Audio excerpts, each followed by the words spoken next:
여러분 안녕하십니까? C채널 뉴스입니다. 세계교회 유엔총회인 WCC 제10차 부산총회가 이제 100여일 앞으로 다가왔습니다. WCC 한국준비위원회와 C채널을 비롯한 기독교계 언론사가 연합해 특별 좌담회를 열고 이번 총회의 의미와 과제를 짚었습니다. 이인찬 기자의 보도입니다. 1948년 출범한 WCC 세계교회협의회는 7년에서 8년마다 총회를 개최하고 전 지구적 의제와 이를 위한 교회의 섬김, 그리고 선교의 방향성에 대해 논의해왔습니다. WCC 제10차 부산총회에도 무려 140여 개국에서 349개 교단의 지도자들이 찾아와 생명과 정의, 평화를 향한 교회의 역할을 모색하게 됩니다. 특히 이번 부산총회는 130년이라는 짧은 역사에도 불구하고 선교받는 교회에서 제2의 선교대국으로 부상한 한국교회의 영성과 역량을 알릴 좋은 기회가 될 전망입니다. 하지만 일부에서 WCC 총회 개최를 반대하는 목소리가 남아있는 것도 현실. WCC 총회를 위한 특별 자담회에서 복음주의 신학자인 백석대 최갑종 총장은 이 같은 현상이 WCC 총회에 대한 피상적 이해에서 발생한 것이라며 WCC의 역대 공식 문서를 검토해본 결과 우려되는 영공주의나 종교다원주의, 단일교회 지향 등은 찾을 수 없었다고 설명했습니다. 공식 문서를 통해서 그와 같은 종교다원주의를 주장했느냐, 전혀 그렇지 않다는 것입니다. 그리고 목사님들, 신학자들이 좀 더 WCC 자체가 주장하는 문서를 통해서 좀 공부를 하셔서 그런 다음에 WCC를 바로 알고 그런 다음에 WCC가 문제가 있다면 이런 문제가 있다고 이야기해야 되지. 신학자들은 부산총회가 세계교회뿐 아니라 한국교회도 역사적 전환점이 될 것이라고 전망했습니다.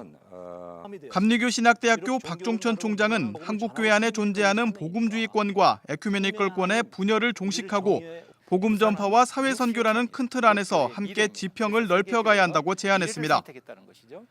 부산장신대 배현주 교수는 인류 공동체가 생명, 정의, 평화를 누릴 수 있도록 하기 위해서는 단일교회나 국가의 힘으로는 이룰 수 없다며 부산총회는 세계교회가 지구촌의 위기에 함께 응답하고 서로의 장점을 나눌 기회가 될 것이라고 기대했습니다.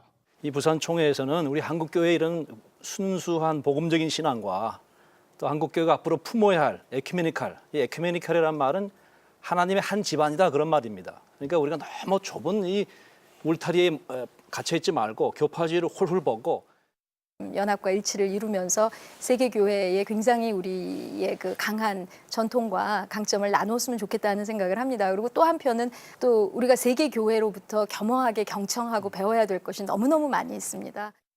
한신대 김주환 교수는 부산총회에서 채택될 5가지 공식 문서를 소개했습니다. 특히 1983년 이후 30년 만에 채택될 새 선교 문서 함께 생명을 향하여는 21세기의 선교의 방향을 제시할 것이라고 설명했습니다. 21세기 선교가 나아가야 할 방향을 지금 제시하고 있습니다. 모든 세계의 지역이 선교의 지역이고 정의, 평화 문제와 선교 문제는 분리되어 있지 않다는 것입니다. 성공회대학교 전 총장 양권석 신부의 사회로 진행된 이번 특별 좌담회에서는 본총회의 일정과 프로그램, 논의 주제 등에 대한 구체적인 정보도 다뤘습니다. 이번 특별 좌담회는 19일 오후 3시 30분, 20일 새벽 12시 20분, 21일 주일 밤 11시 30분에 C채널을 통해 시청할 수 있습니다. C채널 뉴스 이인창입니다. 한편 한국기독교교회협의회가 정기실행위원회를 열고 김영주 총무의 WCC 한국준비위원회 복귀를 재촉구했습니다. 교회협은 WCC 총회를 100여일 앞두고 이제는 한국교회가 하나로 연합해 총회 준비에 매진해야 할 때라며 더 이상의 논쟁을 멈추고 아무런 조건 없이 김영주 총무가 WCC 한국준비위원회에 복귀해야 한다고 강조했습니다. 실행위원들은 박수를 통해 이에 동의하는 뜻을 표했습니다. 한편 교회협은 인도 오리사 지역에서 진행되고 있는 포스코의 제철소 건설 과정에서 심각한 인권 침해가 이루어지고 있다는 인도교회의 보고를 받고 이에 대한 진상조사를 위해 별도의 위원회를 구성하기로 결의했습니다. 이와 함께 2014년 교회협 창립 90주년 기념사업위원회를 회원교단 총무를 중심으로 구성하기로 했습니다. 한국교회 대표 CCM 오디션으로 자리매김한 가스펠스타 C가 3번째 시즌으로 돌아왔습니다. 새로운 찬양 인재들을 발굴하게 될 이번 대회 여정을 곽영신 기자가 소개합니다. 한국교회 최대 규모의 CCM 오디션 C채널 가스펠 스타 C가 3번째 시즌의 대장정을 시작했습니다. 오는 8월 24일 부산 경남 지역 예선을 시작으로 찬양의 은혜가 넘치는 3개월간의 여정이 펼쳐집니다.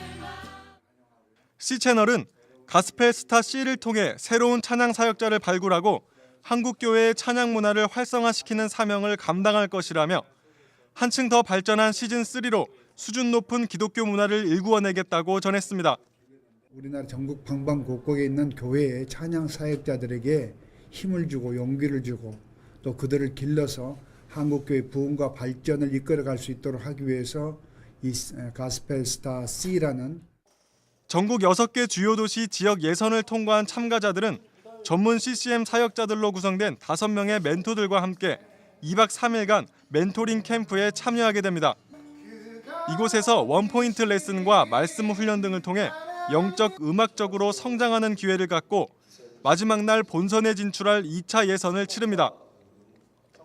모두 10팀이 진출하는 본선 경연에선 2팀 중 1팀만이 결선에 오르는 배틀 라운드를 도입해 긴장감을 높일 예정입니다. 2팀이 기존의 CCM을 재해석한 듀엣곡을 함께 부른 뒤 이 중 1팀만 다음 라운드에 진출해 자신의 곡을 부르는 방식입니다. 이번 시즌에선 보컬 오디션 외에 작사와 작곡 공모를 마련한 것도 큰 특징입니다. 축복, 치유, 나의 고백 등 주어진 주제에 맞는 창작품으로 오디션에 참여할 수 있습니다. 해외 참가자들이 온라인 동영상으로 응모할 수 있는 글로벌 온라인 스테이지도 함께 진행됩니다. 이번 시즌3는 오디션뿐만이 아니라 기존의 작사 공모와 더불어 작곡 공모, 해외에 계신 분들을 위한 온라인 글로벌 스테이지를 신설했습니다. 찬양을 사모하고 더욱 다양한 분들이 참여하는 한국교회의 가장 큰 찬양 축제가 될 수 있도록 준비하도록 하겠습니다. 지난 시즌의 참가자들은 가스펠 스타 C를 통해 찬양 사역의 비전을 확신하게 되었다며 하나님을 찬양하기 원하는 이들에게 좋은 길잡이가 될 것이라고 전했습니다. 평소 찬양 사역이라는 비전을 품고 있었는데 그 비전을 어떻게 이뤄갈지 고민하던 시기에 가스펠 스타 C라는 대회를 통해서 정말 그 비전에 더 가까이 나아갈 수 있는 기회가 된 것 같아서 너무 감사하고 있습니다. 가스펠 스타 C는 제 인생에서 가장 행복했고 즐거웠던 시간이었고요. 지금 하나님을 사랑하고 그리고 노래를 좋아하는 모든 분들 참가 망설이지 마시고요. 자신 있게 참가하셨으면 좋겠습니다. 한편 가스펠 스타 C의 첫 지역 예선은 8월 24일 부산 경남의 산성교회에서 진행됩니다. 대구 경북 지역은 31일 경산중앙교회, 광주 호남 9월 7일 월강교회, 대전 충청 14일 천안중앙교회, 경기 강원은 28일 새 에덴교회에서 치러집니다.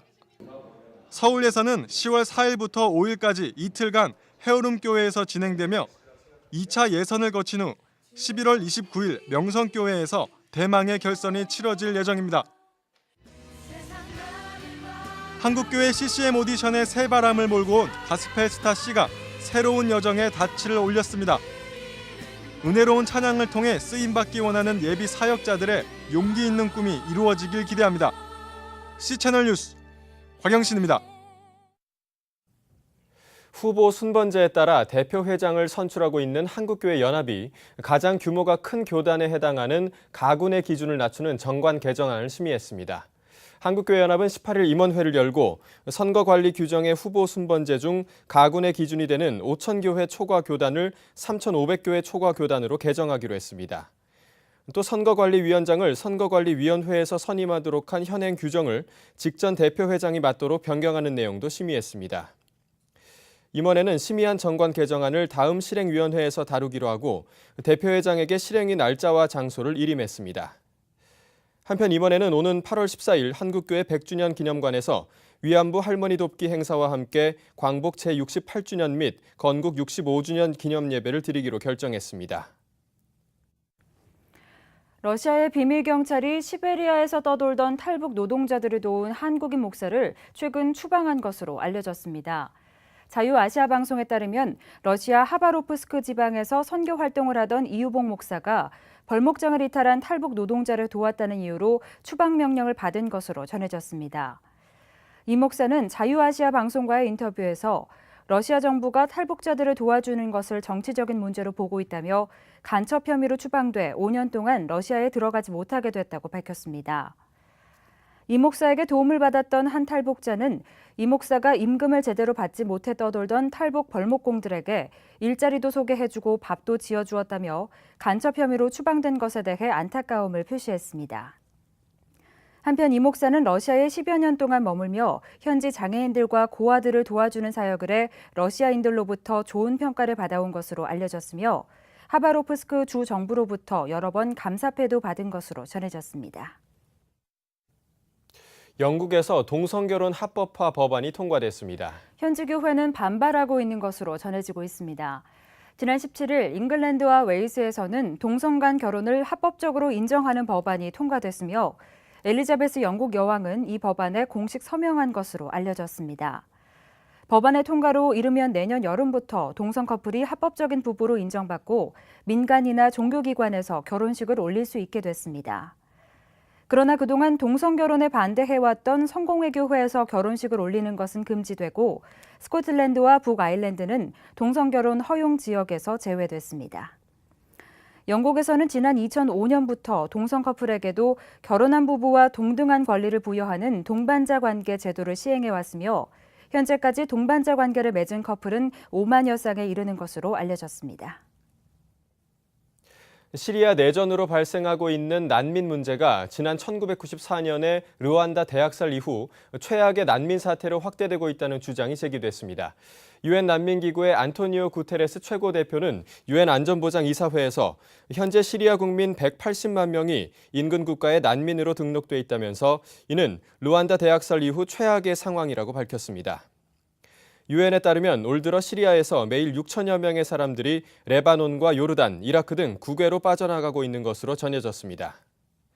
또 시리아 내전으로 지난달까지 모두 9만 3천여 명이 목숨을 잃어 매달 5천 명이 내전으로 인해 사망하고 있는 것으로 집계됐습니다. 한편 현재 시리아 정부군과 반군은 연일 치열한 전투를 벌이고 있으며 지난달 정부군이 전략적 요충지를 탈환하면서 전세가 정부군 쪽으로 유리하게 전개되고 있는 것으로 분석되고 있습니다. 이 밖의 뉴스와 날씨를 전해드립니다. 대학 YMCA 전국연맹이 8월 16일부터 18일까지 학교 어디가를 슬로건으로 2013년 여름대회를 갖습니다. 대회는 경남 함양 일대에서 진행되며 이상적인 학교와 학생의 역할, 대학 YMCA의 정체성 등을 모색할 프로그램을 진행하게 됩니다. 수단의 남다르푸 지역에 위치한 국제구호 개발 NGO 월드비전 사무실에 지난 4일 수류탄이 떨어져 현지인 직원 2명이 사망하고 3명이 부상당했습니다.